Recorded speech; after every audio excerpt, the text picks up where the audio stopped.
Hey everyone, hope you're doing well.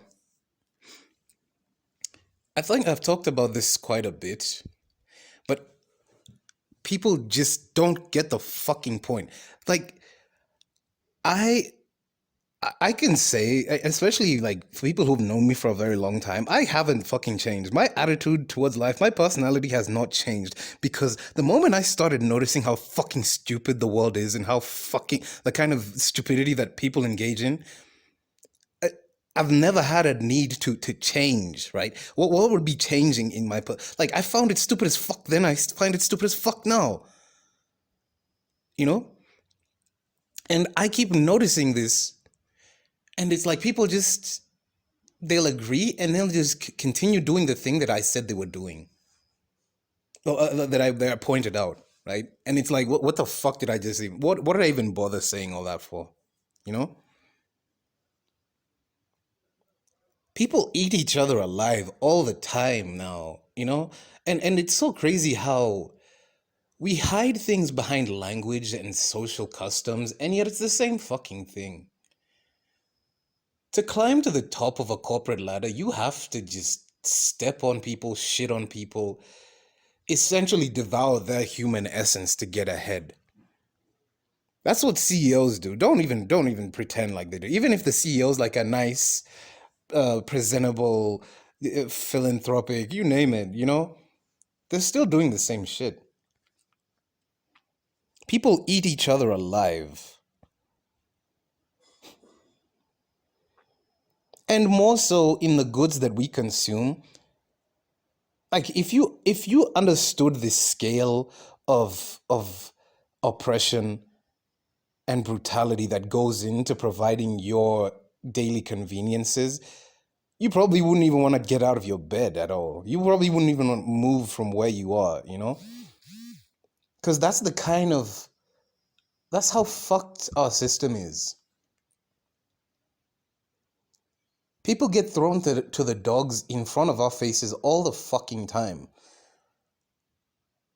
And we like to pretend like there's this sanctity of the human body where if you hear that somebody has like eaten, like physically actually eaten somebody else, you're like, oh, that's horrific, right? I think we all have the gut reaction to the proper revolting gut reaction to uh, concepts like necrophilia or cannibalism.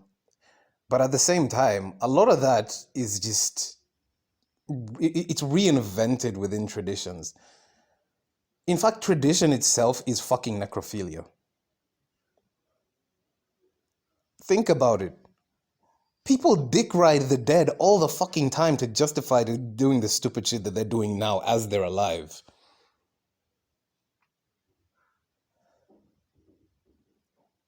In social interactions, people just want to get one over the next person and the next person and the next person constantly until they have no means of they until they basically end up cannibalizing themselves, or they start with themselves and then just proceed on to other people.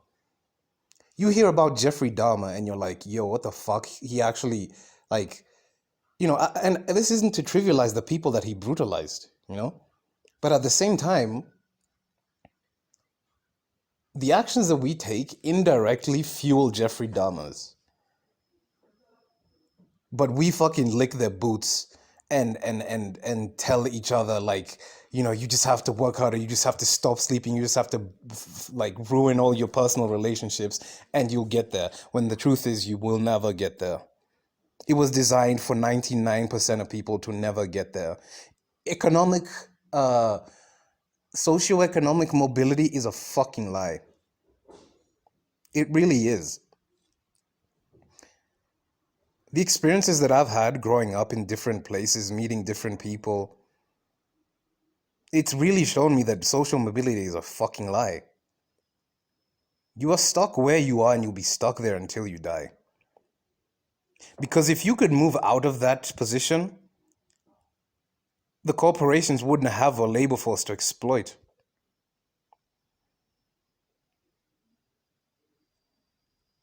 And it's a stroke of genius how they were able to get the average person to buy into their personal ideological beliefs and have them advocate for those personal ideological beliefs while the person themselves are not gaining jack shit from it.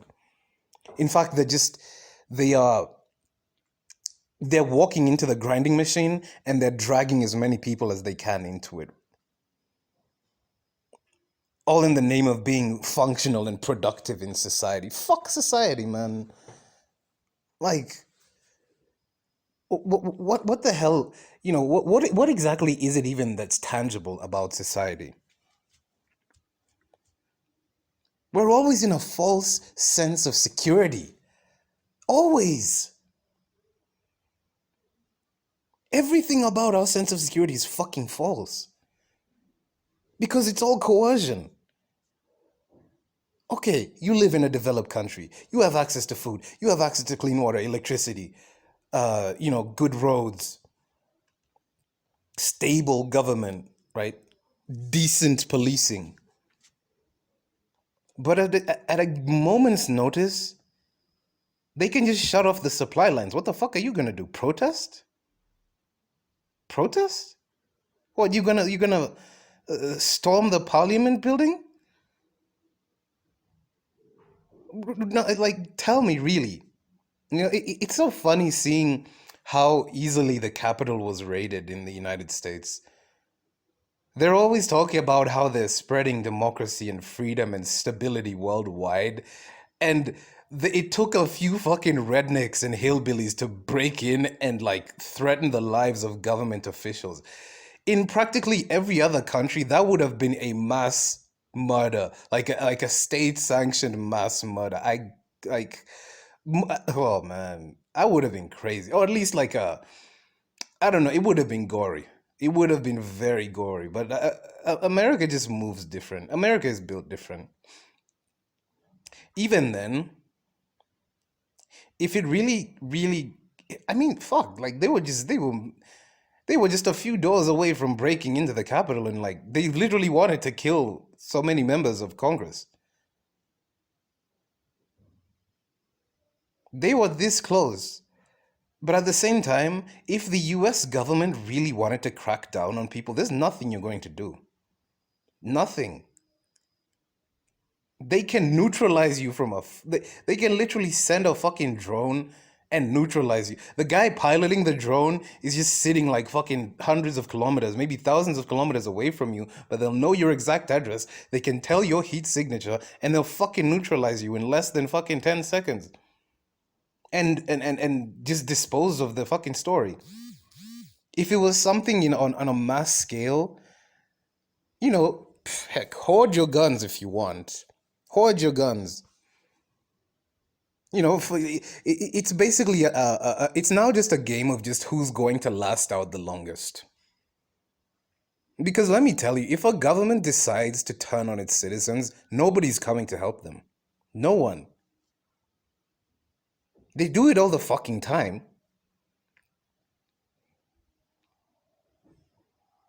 Most people don't realize just how food insecure they really are. And it's, oh man, this geopolitical game of moving the goalpost about food scarcity and famine, it's bullshit. Because somebody controls the button to allow the transport, the food transport or whatever transport it is to keep moving functionally. It's only in extreme cases of really war where they don't have that control necessarily, but most of the time, when they raise food prices, it's just a bullshit play that people feed into all the time. The capacity the world has for food production alone is enough to feed everyone. Everyone could get like like even go ahead and make it like a specialized custom diet or something, like a medically customized diet, whatever. People literally have no reason to starve. if not for just pure selfishness and greed. And while you can point at somebody who's, there are places that people do still practice cannibalism, whether it's ritualistic or just that, like, they're that fucking hard up. And what do you say to people like that? Heck, even if it's ritualistic, like, you have to have such a twisted psychology and to have inherited such a twisted fucking psychology to do that.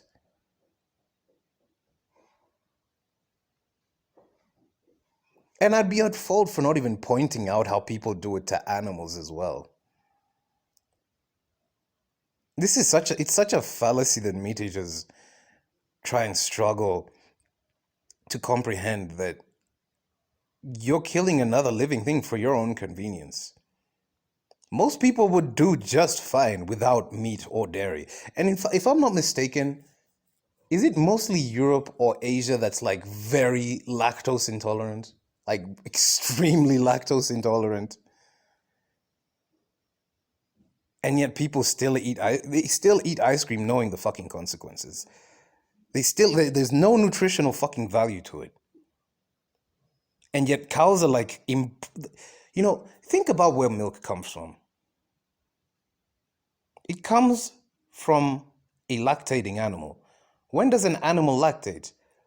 When it's pregnant, just about to give birth, or it's given birth to feed its baby, to feed its children.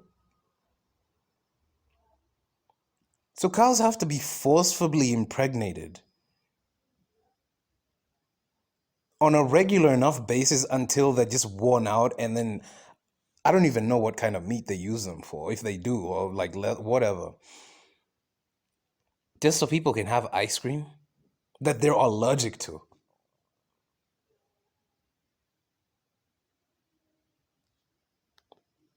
We found such brilliant ways to hide the gruesome shit we do to one another, honestly. Just out of convenience.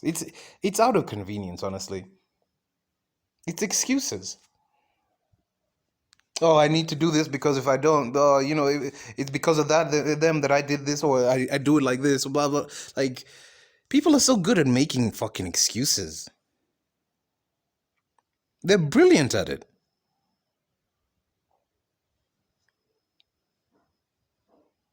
And I've said before, like, demons are fucking tired of humans, man. Like, what the hell is? No, seriously. Really think about it. It would have to be that most of the population is just demonically possessed for shit to be going as haywire as it is right now. This is us not being demonically possessed. Let me say that. The demons gave up around like the 1980s, honestly.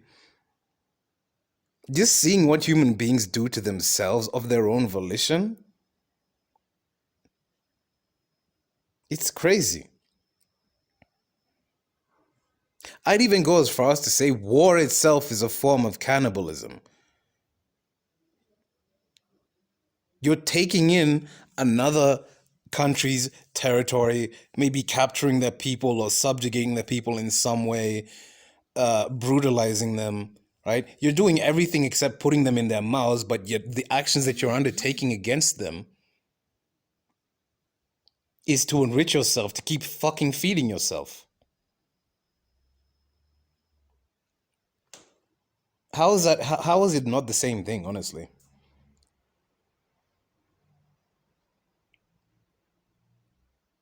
It's just the same fucking patterns that these are things that we could break, right? It's all well and good. Especially if you force a human into a corner, they will show you who they really are. If you really force a human into a corner, and I don't even think it needs to get to that extent, because we have far more hindsight than any other generation in a way that is more meticulous.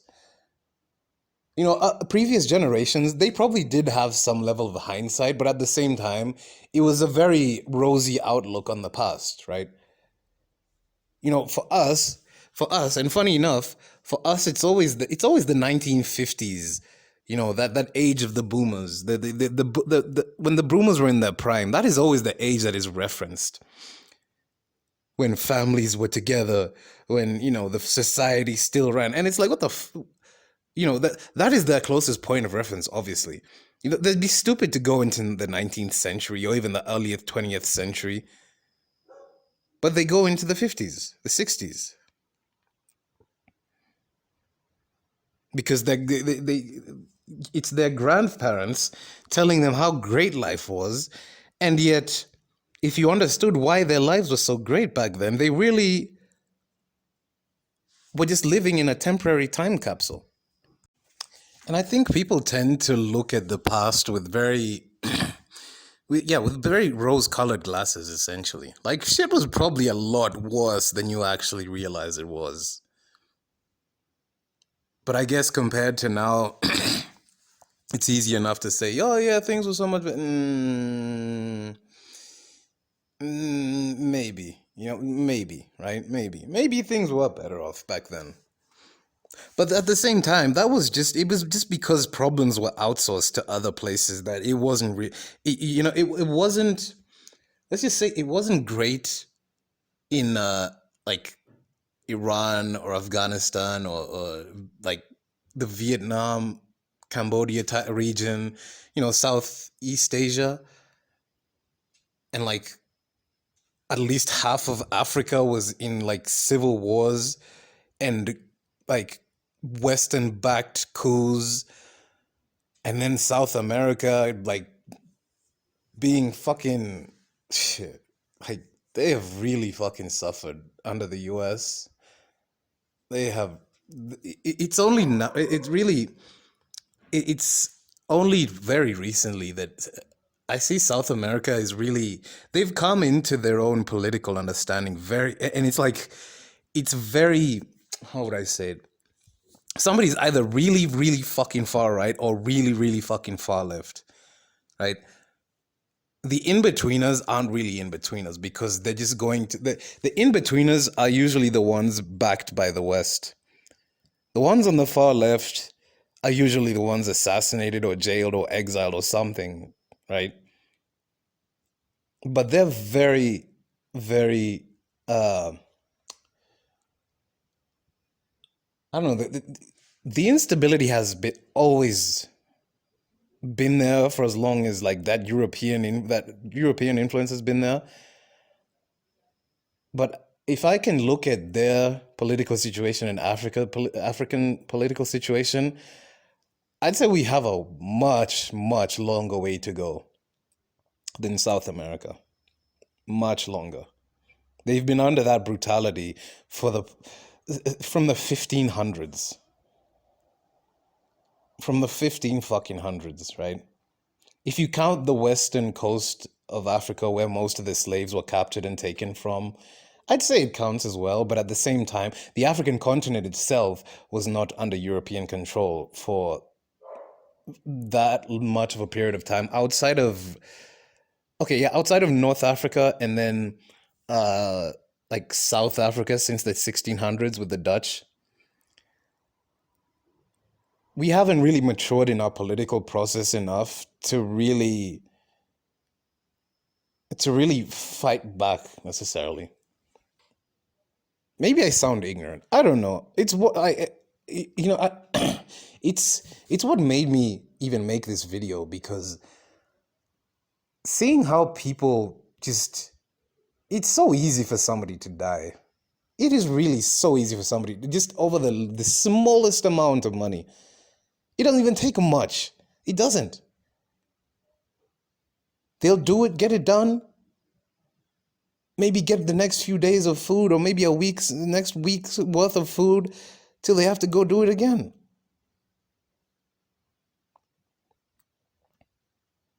We're so blind to what is provided to us as convenience. And it's because we've been sold this lie of fucking globalization. They're just globalizing your fucking problems. They're not even global. Like, they're just importing your problems elsewhere. They're exporting your issues elsewhere.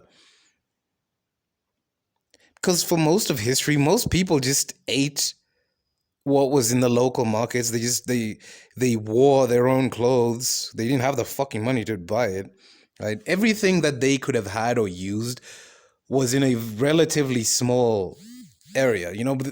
You'd have traders and merchants who would find goods and then bring them back, and if people like them, that is like that has always existed, and it's made a lot of people filthy fucking rich over the millennia. But for the most part, everything you would have needed is not it was always within a relatively walking distance away, right? For better or worse, it could have been because you were under feudalism and you didn't own the land, you didn't own your house. You're essentially like a, I don't want to say indentured servant, but if the person who owns the land that you live on tells you that you can live there as long as you work for them for as long as they need you to work there, and if you don't want to do that, you can go be a fucking vagrant. I don't know if there's alternatives to that. You got so many people thinking they're gonna be the next fucking Bill Gates or the next crypto king, the next fucking e-commerce guru. And it's like, market saturation is a thing. And like this, we're getting to that point, right?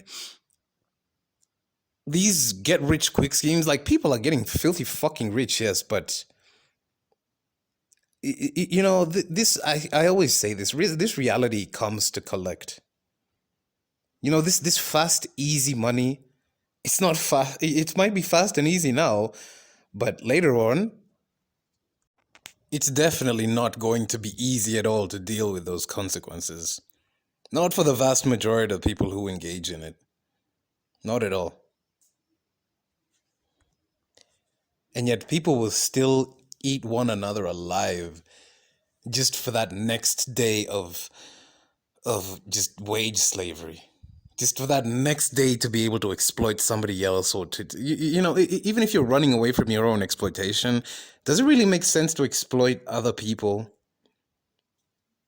in the process? I mean, yeah, I guess if you're that, if you just want to get out of it yourself, you can look at things from a pragmatic point of view. But at the same time, when you look at them on a population level, you realize just how futile that kind of thinking is. Because then everybody has a reason to step over another person. They're all, they're all kinds of exploited. So, they're just trying to get themselves out. And it begs the question, what the fuck are you bringing a child into this world just to justify why they're exploiting other people?